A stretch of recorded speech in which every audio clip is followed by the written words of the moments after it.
A Chinese scholar talks about the Korean Peninsula nuclear issue and ways to ease maritime tensions in the South China Sea. That interview after this break.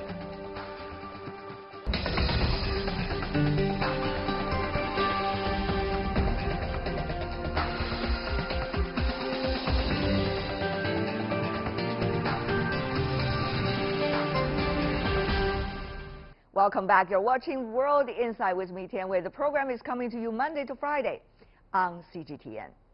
Vietnam's Deputy Prime Minister, who's also the Foreign Minister, Pham has arrived in the DPRK ahead of a planned summit between the U.S. President Donald Trump and DPRK leader Kim Jong Un in Vietnam's capital later this month. Pham is expected to stay until Thursday. The visit is part of the preparations for the second meeting between President Trump and Mr. Kim. The two leaders held their first summit in June last year in Singapore. After the first meeting, President Trump said Pyongyang no longer poses a nuclear threat and the DPRK is no longer America's biggest problem. As part of our special series, an updated vision, a review and outlook of China's diplomatic strategies, we talked to Professor Zhu Feng, Dean of the School of International Relations of Nanjing University. He compares U.S. policies on the DPRK under the Trump and Obama administrations.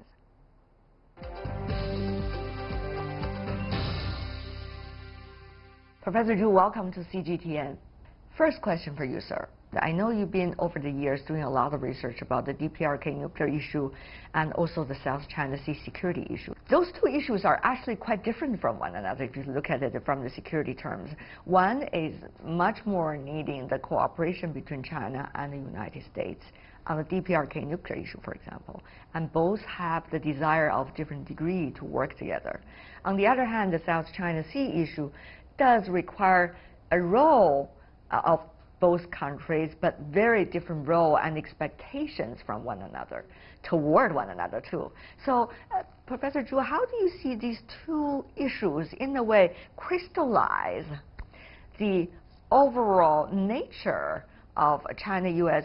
strategic cooperation in the regional issue and also in the security issue? Yeah, I think it's a good question. Then we will see there's a very, very notable difference between the Obama administration and Trump administration on how to handle the DPRK issue. I think the two sort of very, let's say, adequate change just happened. The first is Obama administration would like to maintain some sort of strategic patience until the DPRK decide to give up. Otherwise, U.S. will not just engage the DPRK anymore. Then we will see Trump say, yeah, I would like to talk. So then we see last June there was first summit meeting between the Trump and the Kim in Singapore. So then such a, we say, change is of course very, very tremendous. So Trump would like to just have to use his persuasion to show some sort of his, we say, some sort of his capability to resolve the DPRK issue. But it's some sort of his priority. He just consider his personal persuasion could work. Then second difference, we also see Obama administration say the denuclearization will be first priority. So no action of the denuclearization, no engagement, no contact, no even just has a high-level diplomatic contacts. But Trump administration say, I don't care how long it will take, the denuclearization could be. But most important, what's the Trump administration most important concern is they want to just have to get the DPRK, even just tentatively, terminate their nuclear and missile test. But the problem is that will be a political win for him. And he's looking at 2020, as simple as that. It's a political win, but there's no, we say, concrete movements of the denuclearization. So it's some sort of a very, very tremendously reshifted priority on how to handle the DPRK. One is about immediate reaction, the other is about possibly long-term.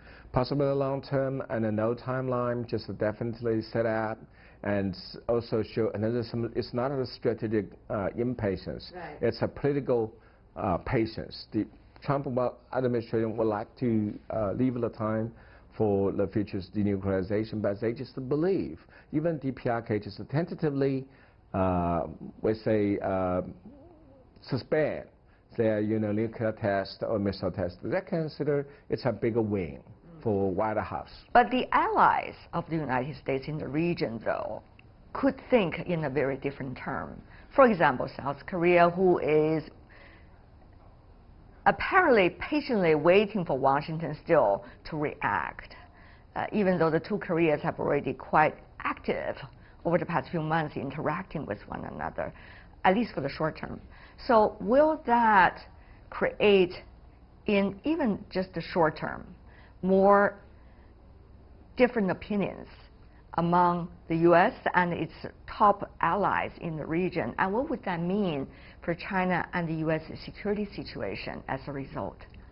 Of course, I see the dynamic of the Korean Peninsula has never been more tricky.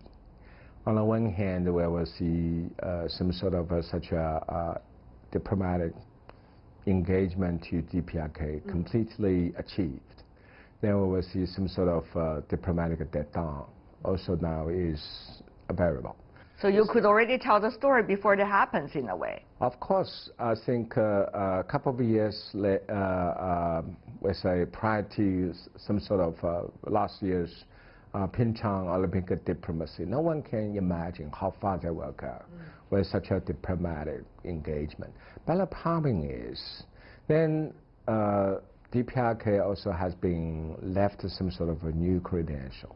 On the one hand, political and diplomatic engagement now is going on. But on the other hand, the DPRK also want some sort of their tremendous improvement of their economic development. So they strongly ask for the lifting of the sanctions. But Trump administration, of course, is very careful about some sort of betting on the time of DPRK's some sort of delay tactic of the nuclear disarmament. So diplomatic engagement is on the way, but on the other hand, lifting of the sanction is totally rejected. So then it's also creates some sort of growing uncertainty. How far the DPRK will go without some sort of real economic return or gain to the Pyongyang. So then I see the situation remain very vulnerable. But at least I see the Trump's some of the personal political gain. I mean, DPRK does not test the nuclear bomb and a missile one and one endlessly, then it will get the White House feel much pressed. But the problem is, international community is also very, very highly concerned when the denuclearization could be genuinely or truthfully just achieved. So there is a growing controversy. Besides the nuclear security issue, China is also facing maritime challenges in the Asia-Pacific region. For example, that is going on between China and the United States. On Monday, 2 U.S. naval destroyers, without permission from China, sailed into the adjacent waters of Ren'ai and Meiji Reef in China's Nansha Islands. The Chinese Foreign Ministry has strongly objected to the action. The trespass of U.S. warships infringed on China's sovereignty and disrupted the peace, security and good order in relevant waters. China strongly deplores and firmly opposes such behaviors. China has all along respected and upheld the freedom of navigation and overflight in the South China Sea that countries are entitled to under international law. However, China is firmly opposed to actions that damage sovereignty and security of littoral states under the pretext of freedom of navigation and overflight. Statements coming from the Chinese Foreign Ministry spokesperson earlier in the week.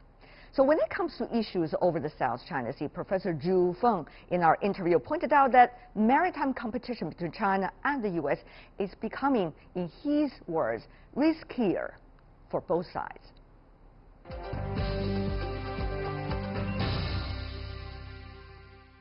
What about the South China Sea issue? I mean, obviously, U.S.-China with more looking at each other as competitor, the escalation of the situation in the South China Sea could increase. However, China over the past 1 year or two has been able to approach its neighbors, particularly regarding the security issue on the South China Sea, with COC. And it seems that the neighbors are quite satisfied with both the speed and approach. So, Professor, how do you see the South China Sea issue will be, for example, between China and the United States? What is likely to be the role of the others in the region, very briefly? Personally, I'm arguing this way. South China Sea issue also become most, let's say, risky ones between the U.S. and China, because maritime security competition now is regain or overtake some sort of such a security competition between the U.S. and China. In the Americans' eyes, they see the China's speed of the warships building, islands reclamation and construction in the South China Sea, and for the first time rearm the China with some sort of a maritime naval capability. So then, since the end of the Second World War, no country besides the U.S. could just move that far to expand the maritime presence, and also could just bring up a naval capability at the maritime domain.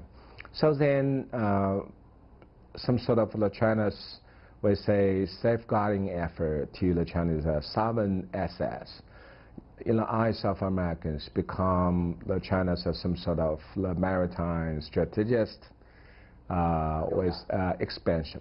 So then I see the both sides in a collision course over the South China Sea. I see the Beijing's expectation is very limited. We're just trying to safeguard the sovereign claim. We're just trying to, in some sort of reasonable way, increase the China's maritime presence to, we say, justify the China's real control over the Chinese maritime assets.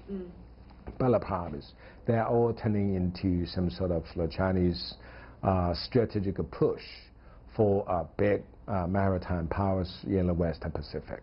So then, on the other hand, we will see what's the formidable base of American security supremacy in the Asian Pacific. It's just exactly Americans' unchallengeable naval military presence in Western Pacific. So with the China's naval capability just keep going up, the U.S.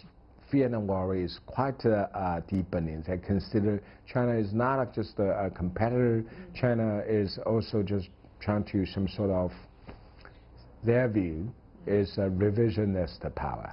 Is there any hope that the speed of escalation at least slow down, and with the two sides even consider the security ties now as one of the pillars of the bilateral relations rather than the trade and economic ties? Will that, in a way, change the way how two sides are looking at the maritime issue and the so-called challenge from the other side? I see, given the changed backdrop of bilateral relations, mainly out of the trade war, both sides, U.S. and China, should be particularly careful and prudent over how to move on South China Sea. Otherwise, any incidental collision between the two warships, China and the U.S., also probably could escalate into some sort of theater wars. And any death toll, if there's some sort of such a incidental collision caused, then will be very badly poisoning the bilateral relations, and it also could be driving some sort of very, very big hostility movements against each other. So then, in my understanding, I think the economic and the commercial relationship usually it used to be a stabilizer between the U.S.-China relations, but now it has shifted over to mil-mil relations. If such a incidental collision or death toll couldn't be avoided, you can imagine if that happened, then it will get to the bilateral relations just looking like some sort of free fall. So that's some sort of biggest potential of dangers. But of course, the two militaries over the past 2 years have been able to work out some of the temporary agreement. Yeah, two memos. Yes, exactly. But I also once published my research outcome and just a warning, such a previous memos on how to just behave either of a side in maritime domain now is totally not enough.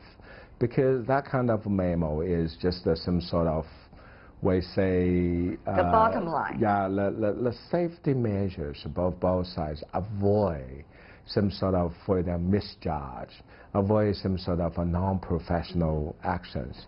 But today, then we will see South China Sea become a whirlwind to, we say, very potentially disrupt bilateral relations. And on the other hand, the irony is either side feel very justified to take some sort of acts.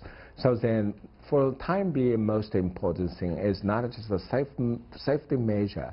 For the time being, most important resign for the both sides to behave themselves is confidence-building measures. They should recognize how stormy now the water is and how some sort of uncertain if they couldn't behave themselves. We haven't talked about the ultimate danger that has created and made the Cold War lasted for decades. That is, throw everything into the ideology basket. And when relations are going downslope, there is always the big danger of that. Professor Zhu, what is your observation so far? How much is that danger in front of us, let's just say between China and the United States?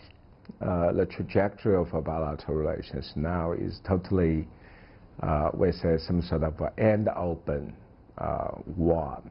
If meaning all possible. Yes, if neither of us sides couldn't just act cautiously and very, very seriously, then we will see such a relation will become very emotional. On the other hand, we should understand that by very, very interest nature of American political system. U.S. is democracy, is a rule of law country, but U.S. is never falling short of discrimination, bias, and even hatred. So then if we're back to the 50s, then we will see McCarthy some sort of such a hysteria against the young Chinese communist or socialist. So then what is really feared me most is the U.S. will falling into some sort of a new McCarthyism. It's some sort of a quite intended, emotional, and out of a controllable. It's a less controllable, some sort of hostilities vis-a-vis China. That will put our relations into a huge stake. Thank you, Professor Zhu, for being with us. Really appreciate it. Thank you.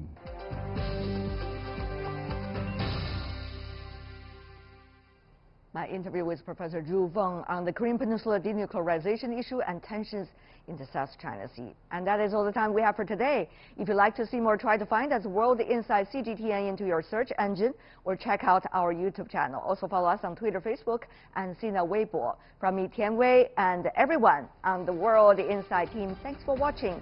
Tune in again next time for insights across China and around the world. Good night.